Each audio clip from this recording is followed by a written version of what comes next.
Hello to everybody. Kalimera to those who have joined us from most parts of the United States. Kalispera to those in Greece. And welcome back to yet another session of CYA's virtual lecture series. As you know, the rule is that the presenters are all associated with college here in Athens, with CYA, in some capacity or another, as professors, present or former, as trustees, as advisors, alumni, or students. The pandemic has brought us many problems and much misery, but it has obliged us to make use of all that technology can offer us. Today, we are coming to you from two continents. I am in Boston instead of at my office in Athens at the CYA Center, and our speakers are in their homes in Athens. I'm glad to see many familiar faces again today and to see many new faces, not necessarily affiliated with CYA. It's great to have you all join us. Our large audience, there were 180 or so on the list. I don't know how many are right now, but our large audience is not only due to the timely topic, but also to the fact that both speakers today are towering personalities in Greece and very knowledgeable on matters of technology, business, energy, and the environment, not just in Greece, but globally. Both satisfy a rule that are associated with CYA because along with their other interests, they have for decades strong ties and commitment to CYA. Their involvement, to say the least, has been instrumental to our success. Our speaker is CYA Trustee Chairman Emeritus Raphael Moissis, and our discussant, CYA Trustee Ulysses Kyriacopoulos. The topic of the discussion, energy and climate change, rhetoric and reality. Raphael asked me not to give a very long introduction. This is not an easy task because of the rich and multifaceted background of both himself and of Odysseus. I will start with the speaker, who's truly a man of all seasons, as they say. He studied mechanical engineering in Manchester, England, where he received his first degree.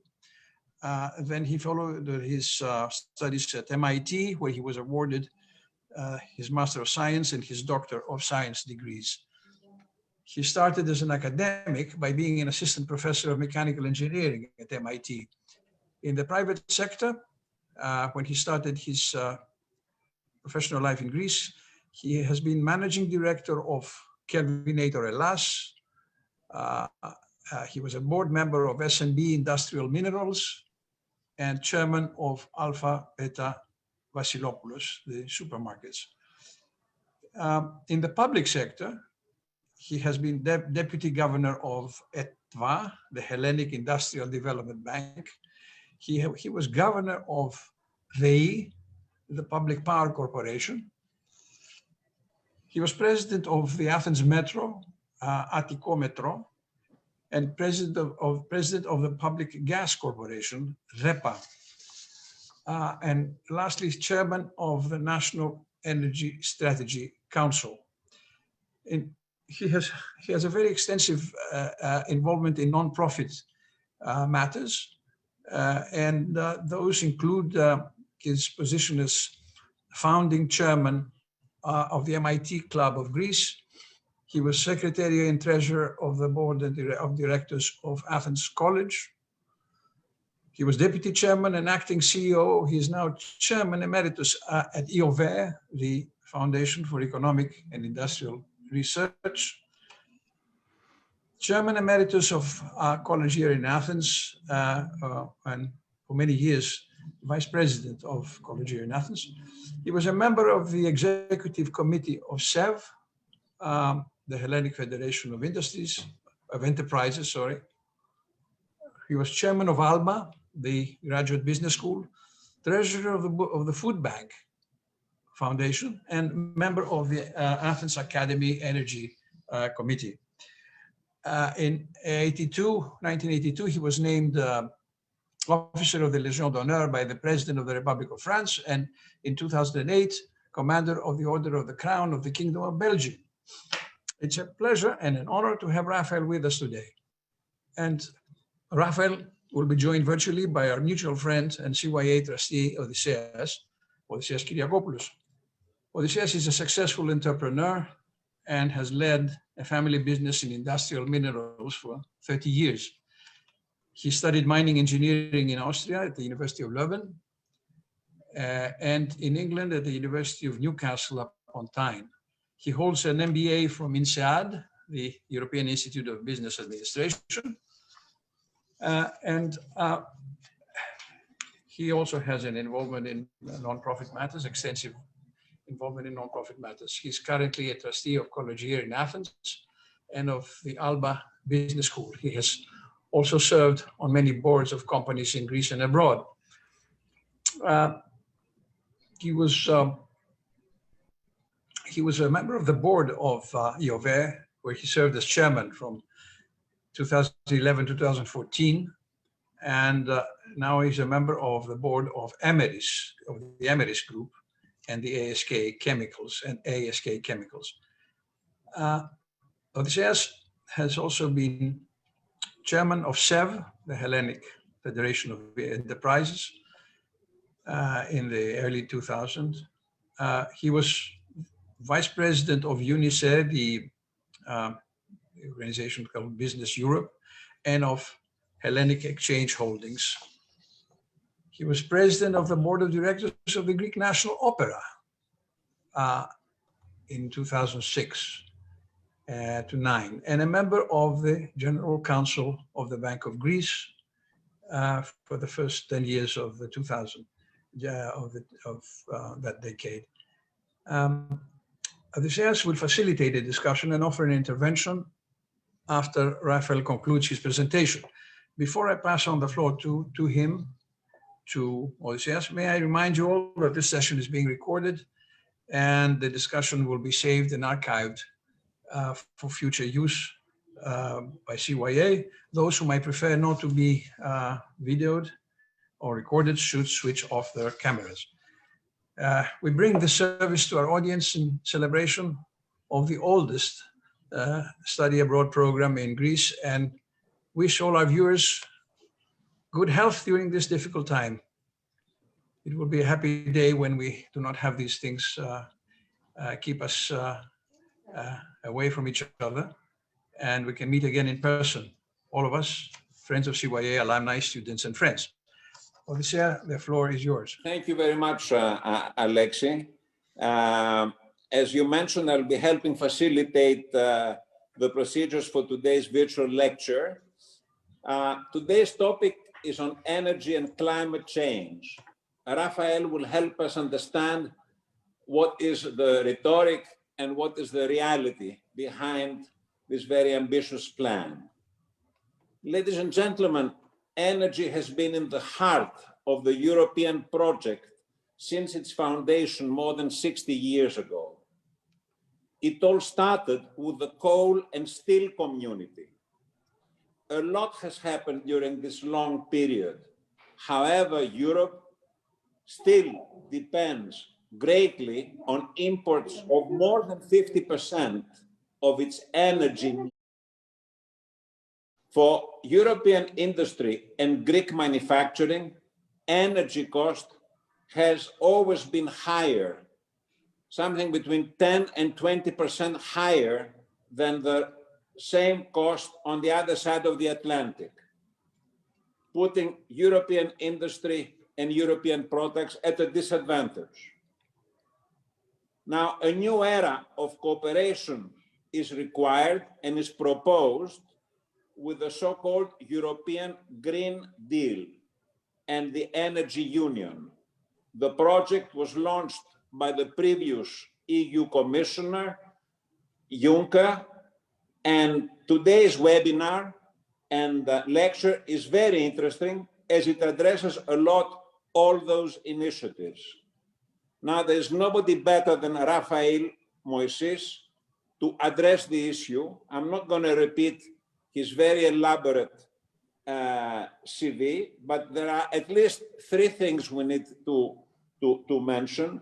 First of all, he has been the governor of two of the most important players, at least in the Greek market, the E, and president of DEPA, the Public Gas Corporation, the Public Power Corporation, and later on DEPA, which was the Public Gas Corporation. But before all that, and maybe most importantly, he has been the chairman of the National Energy Strategy Council, which basically develops the country's strategy on all these matters. So I think there's nobody better suited to address those issues, and I'm not going to take any more of your time, but we'll talk again in the end. Let me say, before giving the floor to our guest speaker, that some administrative information. Throughout the discussion, you can submit your questions using the chat box on the bottom or on the top of your Zoom screen. As soon as Raphael Moissis concludes his presentation, we will get to as many questions as we can. So, Raphael, the floor is yours. Thank you, Odysseus. Good morning, California. Good afternoon, East Coast. Και καλησπέρα σε όσοι είμαστε εδώ. And thank you, Alexi, for your introduction. In many of previous lectures in this series, the speakers tried and started their talk with a reference to ancient Greece. What I'm going to do this evening is start from going a lot further back with a small dose of professional perversion. I claim that every step in human evolution, from hunting to agriculture and to the Industrial Revolution, has been a move towards getting more work out of every unit of energy employed, whether energy was human, animal, natural, or material. Or, as George Hatsopoulos would have said, a move towards increasing thermodynamic efficiency. Let us take a look together at a period when energy efficiency increased by leaps and bounds, and that, of course, is the period of the Industrial Revolution. The chart looks at it from the renewable energy point of view, and you can see at the beginning of the 19th century, almost 100% of the energy use came from renewable sources. We have the decline over the years, and recently this effort to return to renewables. So what we call a move towards a better energy future is really a giant stride to the past. Now, before I move away from this chart, please notice that Europe has set for itself much more aggressive goals for renewables than the world as a total. These are European Union targets for 2050, and these are International Energy Agency targets, which are much less aggressive. And now let us all remember together the things that happened to mankind during this very steep decline in the use of renewables.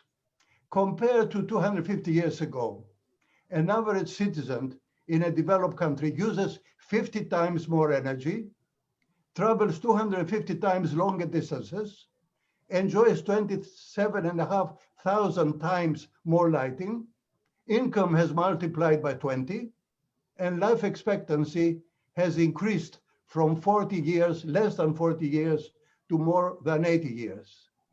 Furthermore, ecology has also benefited. Coal saved forests. Electricity cleared indoor pollution. Kerosene replaced whale oil, and farmland became available for cultivating food instead of fodder. On the other hand, on the negative side, greenhouse gas emissions and the threat of climate change. This latter factor is what links energy and climate change so closely together. And it is on this strong link that lies the mismatch between the rhetoric that is expressed by many important parties, including the European Union leadership and the Greek government on the one hand, and my personal understanding of reality, as you may have guessed from the title of my lecture. But let there be no misunderstanding. I believe that climate change is a serious threat to humanity. I share the view that the cause of climate change is anthropogenic and it is not a geophysical periodic phenomenon. And I also share the view that the burning of fossil fuels, particularly in the generation of electricity, is the main source of greenhouse gas emissions, and therefore I see the need to promote the use of the so-called green energy sources. Where then is the mismatch between the rhetoric and reality that I will be speaking about? My understanding of the problem of climate change follows along the logic first expressed by Sir Nicholas Stern in his monumental study, The Economics of Climate Change. Some of you will recall his position that mitigation of the effects of climate change has a price tag attached to it. He went on to calculate that price and showed that the benefits of strong and early action far outweigh the economic costs of not acting. That, in my opinion, is a profound statement of reality. Protecting the environment comes at a cost. It is, as Al Gore had named in his book, an Oscar-winning film, an inconvenient truth, but the resulting benefit is well worth paying for it. This, however, is not the present-day official European Union rhetoric. The truth in Al Gore's book has now become a convenient truth. Dismantling fossil fuel or nuclear generators before they have reached their normal lifetime and investing in new renewable energy sources, in addition to cleaning the environment, will be Europe's strategy for economic growth. It will create many jobs and add a substantial increase in gross national products across the European continent. It is, according to European Union officials, win-win, an expression that has no equivalent in Greek, but we have all learned recently from our friendly neighbor, Recep Tayyip Erdogan, to say it in Turkish. It is kazan kazan. With all due respect, I maintain that kazan kazan is an unnecessary beautification of the issue. And I will try to explain my position later on. A second point where rhetoric differs from my understanding of reality concerns the market of electricity.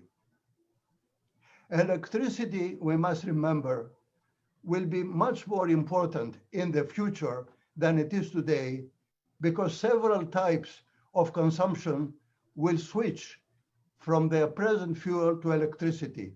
This chart I copied from a very recent talk by Ernest Moniz at the MIT Energy Initiative, and it shows the present flow of electricity from various sources on the left to various sectors of consumption on the right. And I'll ask you to concentrate on the transportation, which for the United States represent almost a third of total energy consumed. And you see that almost 100% comes from petroleum. You can hardly see, I don't think you'll be able to see, the little line that comes from electric cars. Now, this needs to change. And the main reason that it's interesting, you see on this diagram, charging a car, and the diagram is going to change. Sorry. The diagram is going to change, and no petroleum will in the future be used for transportation. It will come from electricity and from another source, hydrogen. And now it would take a separate lecture to talk about this other source, hydrogen, which of course we will not do today. So I have pushed something that I should not have pushed.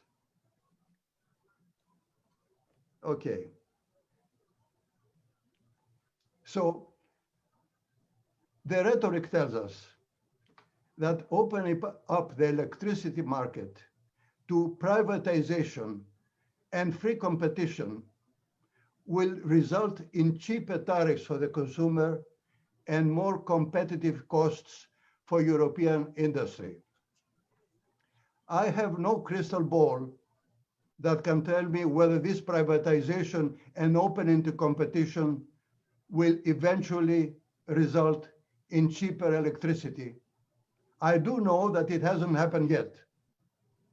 I also have access to what Eric Reinert, in his recent book, How Rich Countries Got Rich and Why Poor Countries Stay Poor, what he calls the most reliable laboratory that we have available, and that laboratory is history. And history teaches us that rich countries got rich in the years that the electricity sector consisted of publicly owned monopolies and electricity was cheap. The E in Greece, the public power corporation that I had the privilege to govern a few ages ago, is an undisputable example of the fact. These then are my two cases of mismatch between rhetoric and reality. And I will return now to European energy policy.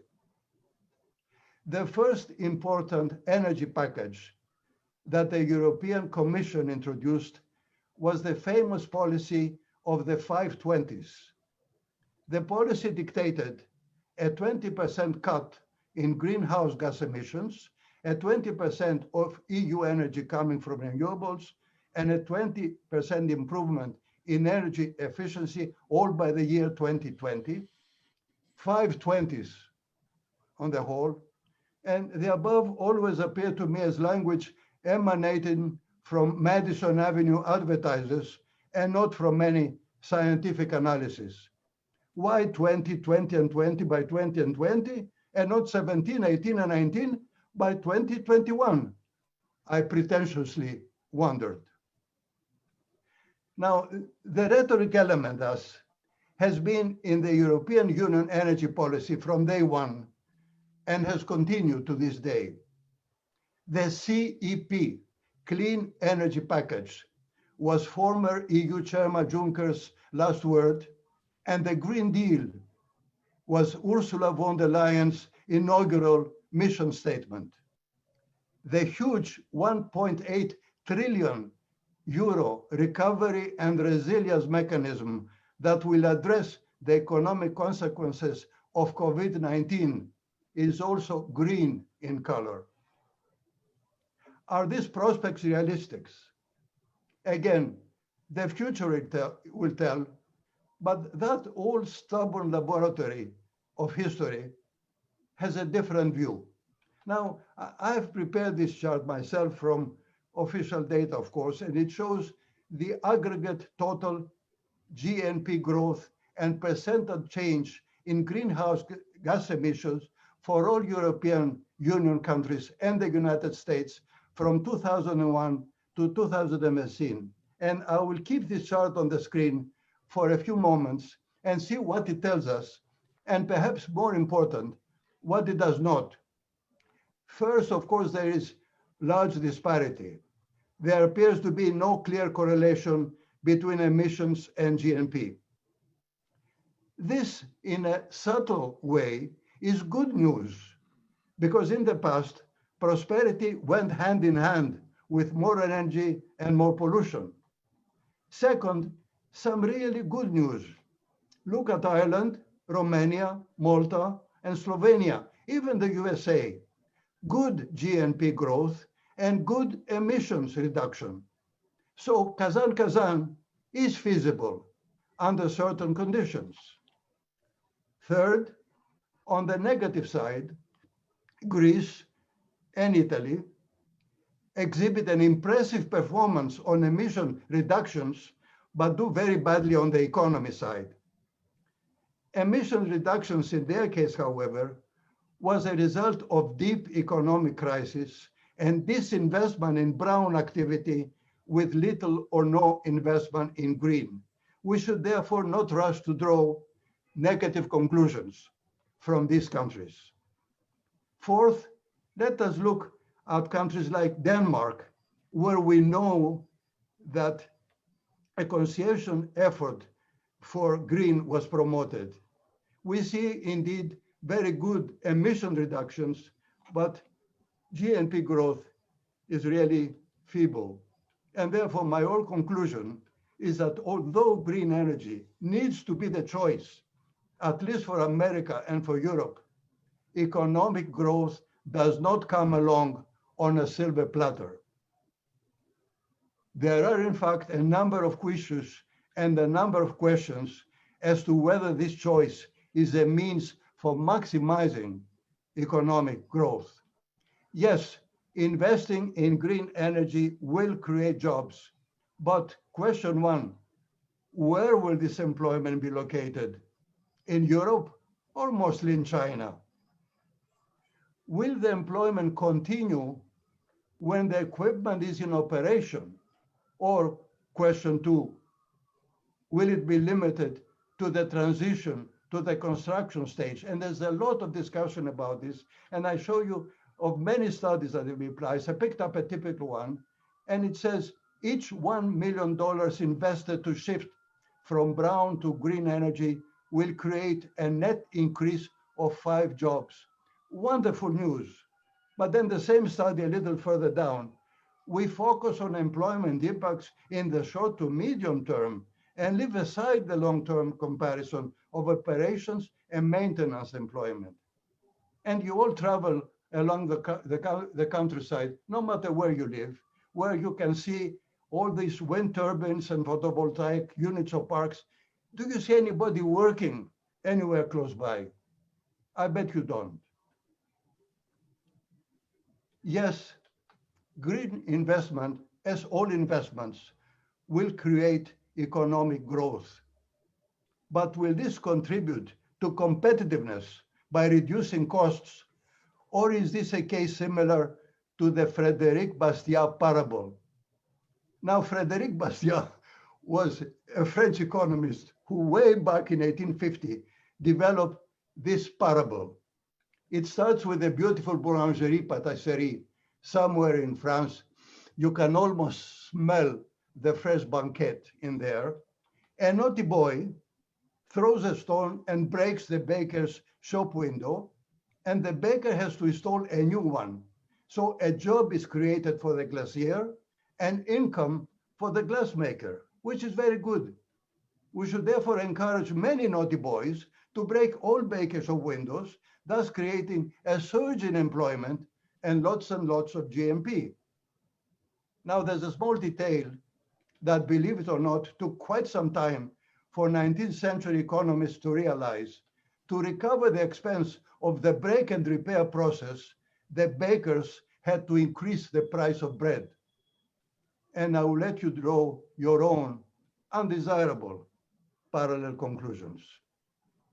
Now, I will revert to the subjects of the Green Deal in my final conclusions, but let me turn to the second point where I have spoken about a mismatch between reality and rhetoric, and this refers to the European policy on the cost of electricity. The European Commission is a great proponent of laissez-faire in the market, and all its directives are designed to break up monopolies and encourage competition. As a consumer, I am convinced that competition is a good thing.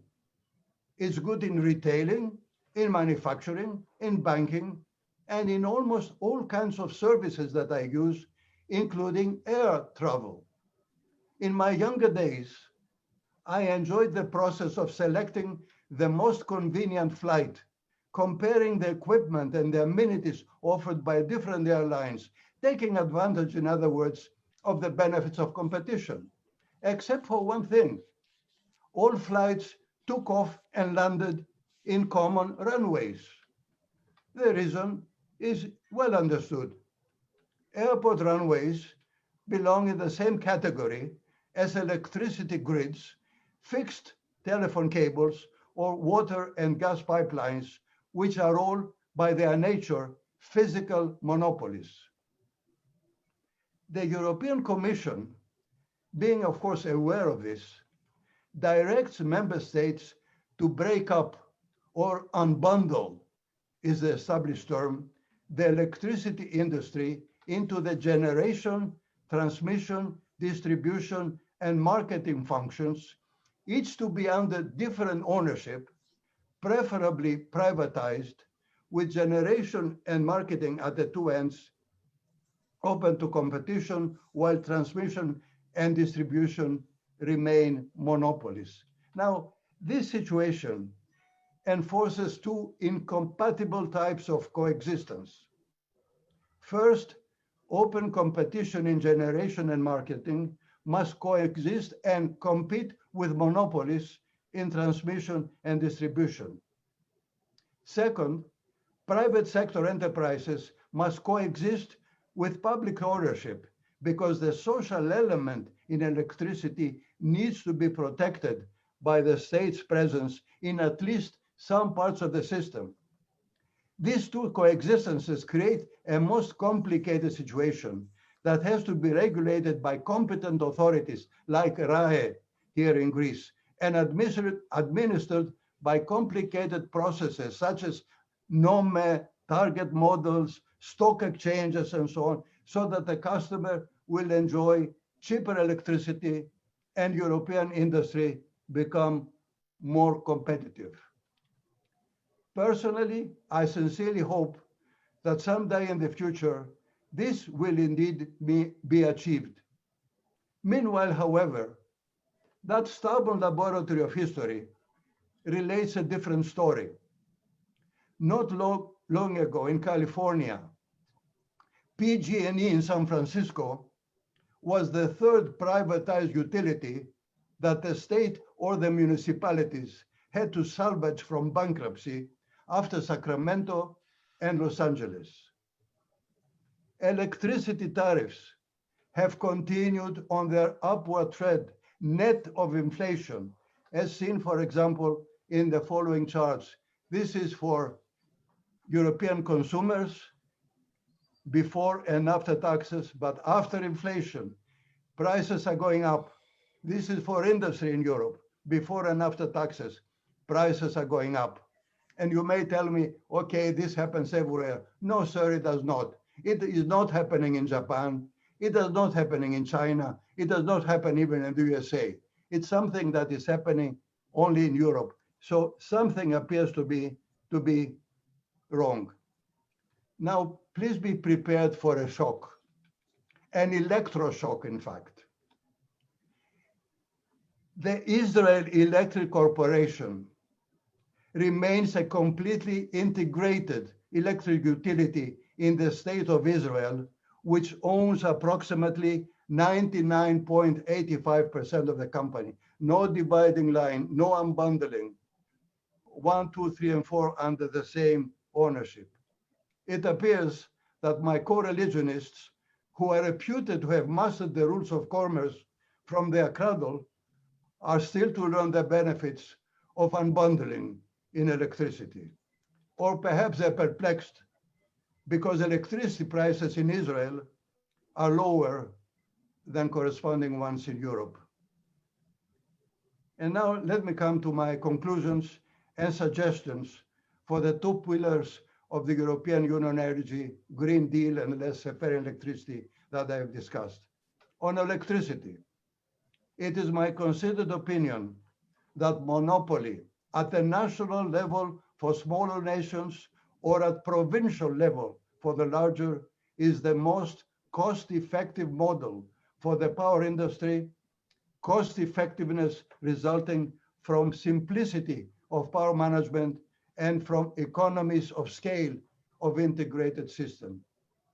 This line of thinking is, of course, outlawed by the European Commission and is understandably so objectionable to business people who have already invested in the field. Now, I am not an outlaw with regard to the Green Deal policy and accept it without reservation as a scope. But although in agreement with the scope, I have strong reservations about the adequacy of the policy measures that are presently prescribed. First, I disagree with the win-win Kazan-Kazan, not because beautification creates any harm by itself, but because it raises expectations that will probably not be fulfilled. And as I have already said, green energy does not bring economic growth on a silver platter. Second, green energy and permanent employment is a very delicate issue. Disinvestment in brown energy should be carefully monitored to prevent massive dislocation of populations and dramatic maldistribution of human skills. And let us not fall into the broken bakery window trap. Third, the whole of Europe is responsible for just over 9% of total world greenhouse gas emissions. Emissions from China alone now represent more than 3 times as much and are estimated to continue increasing to reach 4 to 5 times the EU level by 2030. Thus, Europe is trying to address a universal problem with a regional policy, something that appears to be almost Don Quixotean.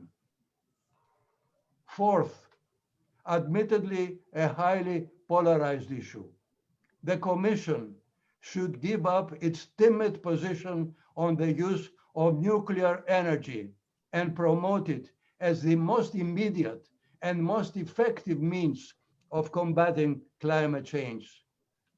Fifth, since renewable electricity is intermittent, some more or less brown energy will continue to be employed until electricity storage becomes economically viable. So emissions are unavoidable, but pollution is not. The way to avoid pollution is carbon capture, storage, and utilization. Joe Biden and Kamala Harris, both ardent environmentalists, recognize that the war against climate change cannot be won without resorting to nuclear energy as well as to carbon capture, sequestration, and utilization. The EU is stubbornly irresolute on both. Sixth and last, decarbonization alone is not enough. The following chart shows the amounts of carbon dioxide exchanged between the Earth and the atmosphere in 3 different categories. You will notice that the entire worldwide decarbonization effort is aiming at the number 29, which is an order of magnitude smaller than the other 4 arrows of carbon exchange. Yes, as I have already admitted, this 29 is the culprit, but there are limitations to how much we can reduce this amount without depriving some parts of the world with pressing energy needs. There are 3 billion people who still suffer from inadequate energy supply. So in addition to trying to reduce emissions, we should be trying to look for pathways for carbon dioxide removal from the atmosphere. This chart I have also borrowed from the same Ernest Moniz speech, and it shows the various methods by which we can try and capture the carbon. Measures included measures that can improve positively the balance of carbon dioxide exchange between the oceans and the atmosphere. measures that protect and increase the ocean fish population, forestry and land management, crops and soil management, measures that protect the wildlife, on conservation of energy and recycling the earth resources, on the most effective CCSU method that nature has designed for us, which is the forest, design and enforce measures for reforestation. I believe that Europe should develop effective action plans and invest funds and research effort on all of the above, and in addition, invest more, much more, on the prevention and fighting of forest fires, on causing chemical reactions that will decrease the rate of melting of icebergs, on innovation and research for new methods that will help mitigate climate change. Now, Odysseus, after all these words of caution and doubt and concern, can we wrap this up on a positive tone? I believe that yes, we can. The environment has had some good news recently. Joe Biden plans to invest $2 trillion on preventing climate change with nuclear and CCSU. Xi Jinping committed China to carbon neutrality before 2060 with nuclear and CCSU. And Europe will find its way to stay upfront. But most of all, I rely on Mother Earth. As David Attenborough shows in his beautiful documentary, A Life on Our Planet, the Earth has tremendous self-sustainability capabilities. Forestation has already returned by itself, even in Chernobyl. Wildlife has already returned by itself, even in Chernobyl. All we humans need doing is to help accelerate the recovery process. And in the language of my forgotten thermodynamics, the Earth carbon cycle will eventually reach a new state of stable equilibrium. And that's it, unless they are more to say thank you and a happy Thanksgiving. Thank you, Raphael.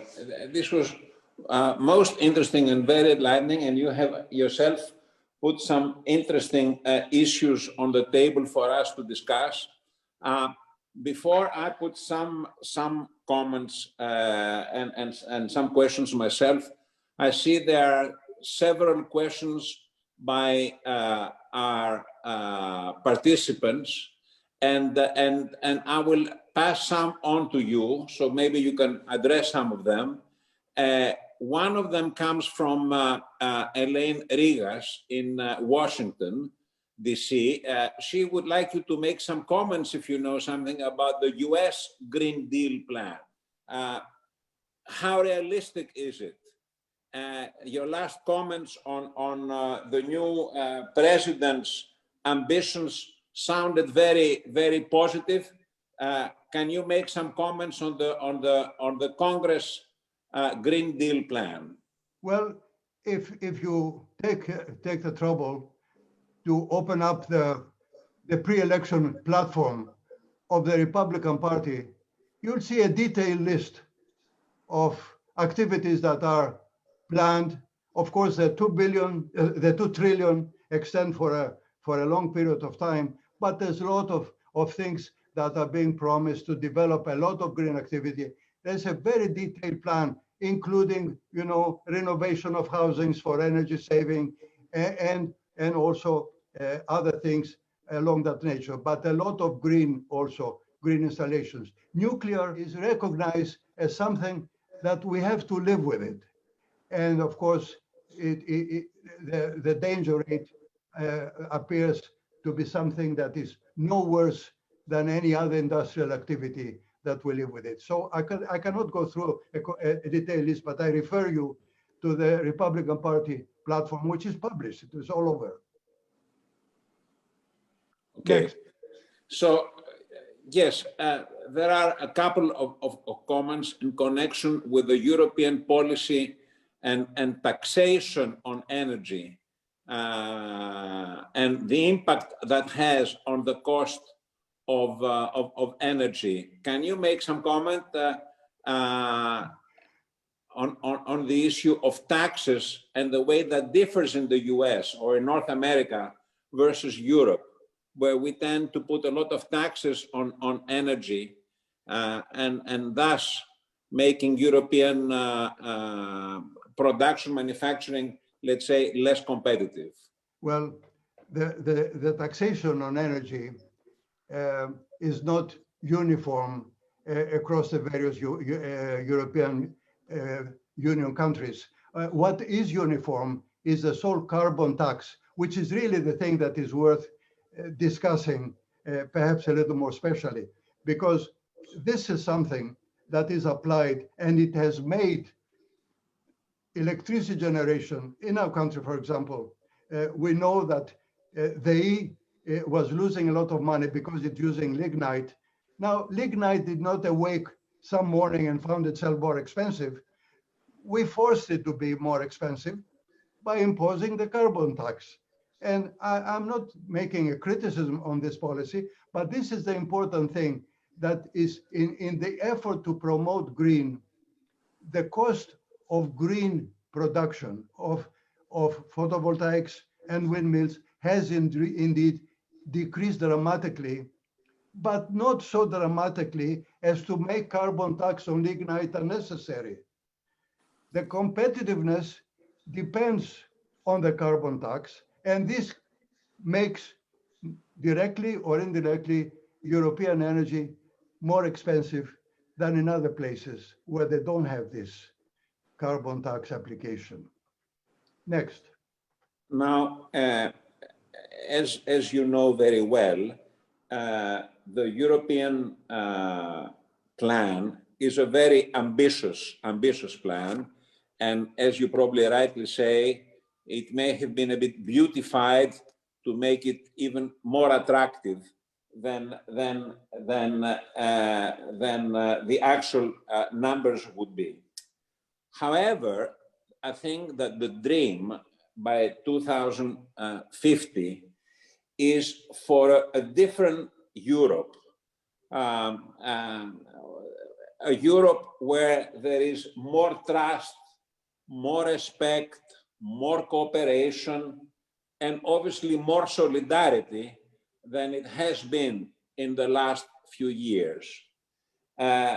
Going back and checking what the European Union puts on its website, it talks about a pan-European strategy where we jointly procure ourselves with energy still required to be imported, so to use the size of Europe, let's say, when negotiating with those who sell gas to us, natural gas, in either form, either through the pipes or in LNG form. It talks about a different kind of a cooperation than the one we have seen so far.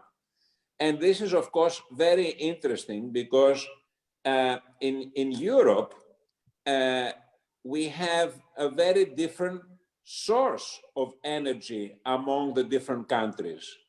If you look at, for example, France, nuclear energy represents 78% of its energy needs, or Belgium, 65%, even Slovakia, 63%, while Greece and many other countries, Poland, the Czech Republic, and so forth, would depend a lot on solid fuels. Obviously, we see the increasing role renewable energy plays in the total energy production. By the way, total renewable energy in a recent document I found is approaching 35%, which I think is impressive. It's even more than nuclear energy that comes second. So I think it depends how we want to see this dream. And the dream we are talking about that may create jobs is also addressing issues of changing the buildings we live in making our buildings more energy efficient. It talks about transportation, the production of electric vehicles and so forth. It doesn't necessarily talk only about making energy. It talks about transportation, also buildings, improving the quality of the air we breathe, the water, the soil, and also even it addresses issues of agriculture with healthier food and a more sustainable maybe agriculture. So all this together may create jobs in other sectors and in other areas than the traditional coal mines or lignite mines and so forth, which of course employed a lot of people. But as we've seen, for example, with the example of the UK, under the Thatcher area, a lot of people lost their jobs, but other jobs were created and other industries came in with time, of course, to close the gap. It doesn't mean without a major social cost as well. Anyhow, this is some of my comments. I would like you to make a comment on the issue of because I know this is a topic you know well, and recently in Greece we have this issue of the Turkish boats creating a lot of concern as they try to look for gas in Greek or disputed at least waters.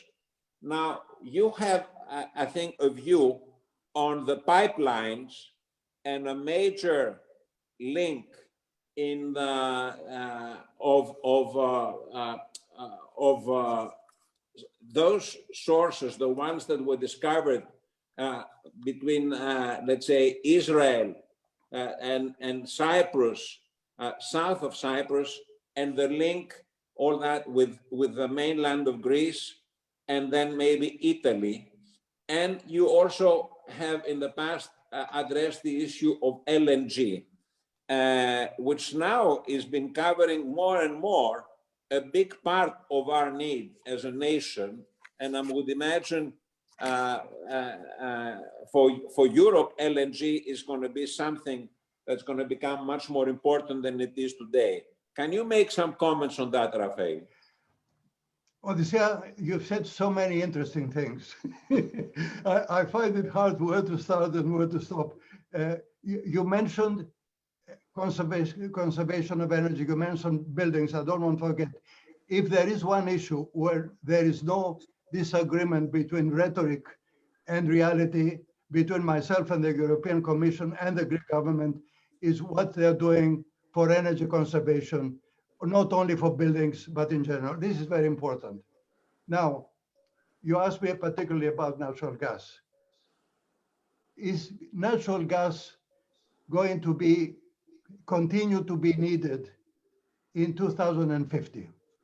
It's a big question mark, and I don't know the answer for sure. I cannot say no for sure, and I cannot say yes for sure. Now, when we talk about a pipeline to bring gas from the East Mediterranean to Europe, you cannot afford to make such a huge investment with a maybe I will need the gas and maybe I will not need the gas. You need, when under uncertainty, you must pick the most flexible means. And the most flexible means is LNG, which you can load on boats, Greek ownership boats, parenthesis. And if Europe doesn't want it, take them to Africa, take them to Asia, okay? Whereas you cannot switch a pipeline and put it in another direction. And natural gas, of course, listen, I was asked before about natural gas and the future of natural gas. Now for America, the electricity generation from natural gas, it's much cleaner in the production of electricity side than coal, but not as clean in the extraction side. There's lots of discussion about pollution effects of natural gas. So in America, there is a future for natural gas, but also some reservation. Now in Europe, natural gas is and will continue to be imported into the European Union. And I cannot see how competitiveness can be developed with a product will be imported and therefore more expensive than from the countries which will be sending it to us. So it's, and also this new Europe that we hope that will come in the future come. As far as electricity and energy in general is concerned, all these ideas of considering Europe as a unified market for electricity, it's a beautiful notion, but it's unified except for the pocket, because we continue to pay, and the Europeans, look, under COVID-19, they don't look at our debt anymore. But COVID-19 is going to go away, and they will remember the huge Greek debt, and all of a sudden our balance of payments will come back up to be of some importance. So whether something is imported or whether it's locally produced is going to be important for Greece particularly, but I say for Europe as a whole. Now, unfortunately, I think you are right, because the European, process of integration reminds us all of the Greek dance, where you make 2 steps in the front and 1 step back, and then again, and it takes time. So integration, yes, but it's going to take a long, long time. And I think you are right that in between, before we get there, Greece and every other probably small country has to look after its sustainability, its availability, first of all the energy it needs for its own needs at the most competitive terms. Now, let me pass a couple of other questions to you from our participants here. I see one of John Camp, who is asking whether the worldwide population growth will affect demand for energy and resources. And of course, I think he probably talks of a global thing, because Europe, I think European population is stagnant more or less. But can you address this issue? Yes, I'll be happy to, and I'm so happy to be addressing a question from John Camp. Look, of course, when I say that we will need much more energy and we cannot avoid some of that energy also coming from fossil fuels, is taking into consideration this population growth, which will be a problem for energy as well as for the remaining resources. So of course, it's an issue that plays a very important role in how we can consider and how we should be planning for the European, because I'm concentrating on European, of course, but perhaps also for the world energy planning. I'd like to spend a few minutes with each one of the participants. Is that possible under the technology nowadays? It's wonderful to see so many familiar faces. Yes, and we have a lot of participants and a lot of very good questions. I'm trying to see which ones to address. Let me pass one of them by Stefanos Valianatos here. It says that the cost of production is not only the result of competition, but also of good management. And in that respect, in many cases, public companies do not illustrate that. Hence, keeping a price low for social reasons overburdens the public because of mismanagement. So because you tend to favor monopolies and state monopolies, at least when it comes to energy, and talking about the Israel example.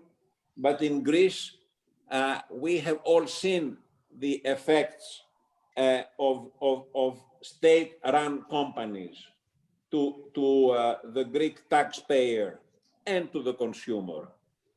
Yes, it's an interesting question and a popular point of view. I hope you will not consider this to be a bit arrogant. Public companies can be run properly and can become efficient. And Attica Metro, for example, was a very, very efficiently run company belonging 100% to the states. And even they, in the old days, before the state began to govern the public power company. So I'm not saying it's easy. I think governments in Greece and elsewhere should come to realize that it is the job of management to try and run a corporation. And that, I think, is something, if the European Union or the Troika in the old days, instead of this unbundling process, which in my opinion has only increased costs, nothing else, if instead of unbundling had insisted on leaving the management of the E to run the place like a proper corporation. They has very good management today, by the way. They know the rules of commerce, they know the rules of competition. I just hope they let them, but they don't. Okay, I think you have strong feelings on that. Now, one of our professors, Andreas Gandolfo, is asking, does the lack of win-win means that the energy transition requires changes in our habits?